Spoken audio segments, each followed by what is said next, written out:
The Speaker of the House and the Democratic leader are continuing to say our way or the highway.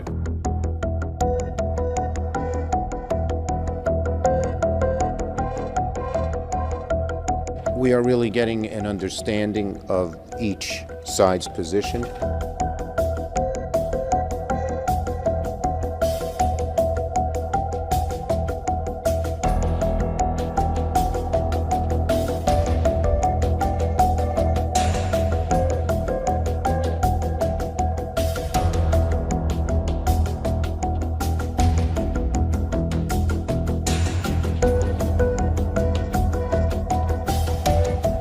Believe it or not, this is Joe Biden's third attempt to run for president. History is lost when you live in the eternal present, as we are now, but it's worth remembering some facts. 3 times. The first time Biden ran was in 1988. That was before most of the people who work on the show were born, and he was caught lying about his biography in speeches and forced to drop out. Biden suggested to audiences that he had grown up in a coal mining family in Wales. That's not true. Joe Biden is actually from America. His father sold cars in Wilmington. Biden went to Catholic prep school in the suburbs. So it was pretty embarrassing. It took 20 years before Biden ran again, and when he did, it did not go well. In 2008, Joe Biden got a total of 1% of the vote in the Iowa caucuses, and he dropped out that night. Joe Biden, whatever his strengths, turns out to be so bad at running for president that even Barack Obama, supposedly his close friend, repeatedly refused to endorse him. He just can't win. That was Barack Obama's view. Then the Wuhan coronavirus arrived. Democratic governors shut down the country. Millions lost their jobs. The economy tanked. Americans huddled in their homes, cut off from one another and deeply miserable. From his basement, strategically cloistered away in silence, Joe Biden shot ahead in the polls. Not because of anything he did, he just happened to be there. As of tonight, Joe Biden could win the race. Unfortunately, if he does, Joe Biden cannot govern the country. He isn't capable of it. He's all but admitted that. He said he won't run for a second term. So Biden's running mate will be the most consequential VP pick in American history, and soon we'll know who it is. Apparently, the announcement is coming in the next week.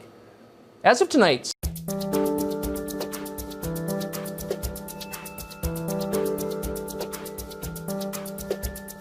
we're learning a lot about that now. I think that there certainly is a degree of aerosolization, but one of the things that I'm just going to take a step back and make sure that we learn the facts before we start talking about it. I'm getting correspondences from particle physicists and people who make a living out of studying and understanding aerosol.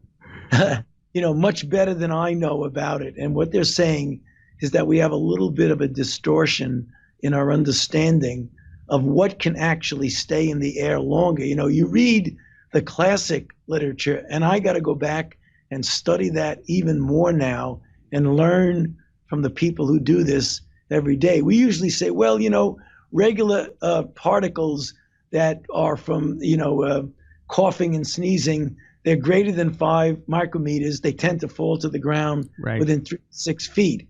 Then we find out from the aerosol particle scholars that say, there are larger particles than that stay floating around a lot longer. So you shouldn't assume they all go to the ground, which adds weight to the role of aerosolization, namely something that'll stay in the air. And maybe the size of it is something we need to re-examine. So I'm trying to get some of those people to talk a little bit more to us about it. The one thing that it does tell you, it's important, is that you really better wear a mask. I just think all this information, sometimes as conflicting as it might be, we need to straighten it out. But it also tells us something about indoors versus outdoors. It's become much clearer now that the circulation and recirculation of air, if you have any degree of aerosolization and you are in an indoor space where the air is being circulated, that it makes sense to assume that that is a much greater risk than if you are outside. So we need to pay a little bit more attention now to the recirculation of air indoors, which tells you that mask wearing indoors when you're in a situation like that is something that is as important as wearing masks when you're outside, dealing with individuals who you don't know where they came from or who they are.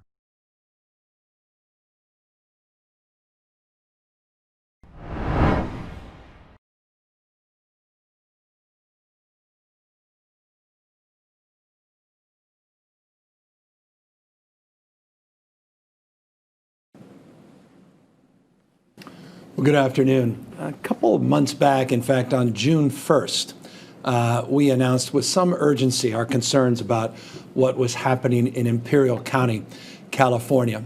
The county had experienced a significant rise in number of transmissions related to COVID-19. Concern was made more paramount as it relates to the overwhelming situation for the hospital system, not only in the ICUs, but the ability to provide for emergency care more broadly, diversion rates for ambulances, health care personnel questions, a lot of stress that was placed because of this pandemic on the county.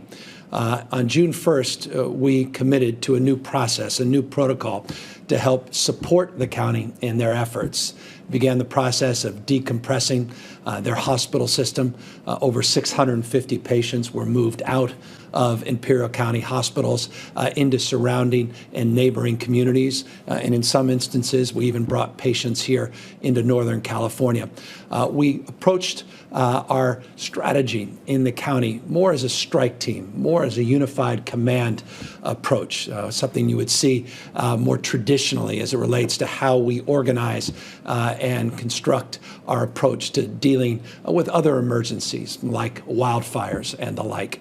That process took shape again in the beginning of June, at a time when we had transmission rates, positivity rates north of 30% in Imperial County. In fact, it peaked at 30.3%. You could see on this graph the number of cases reflected in Imperial County in the blue line, substantially outpacing the number of cases in the rest of the state.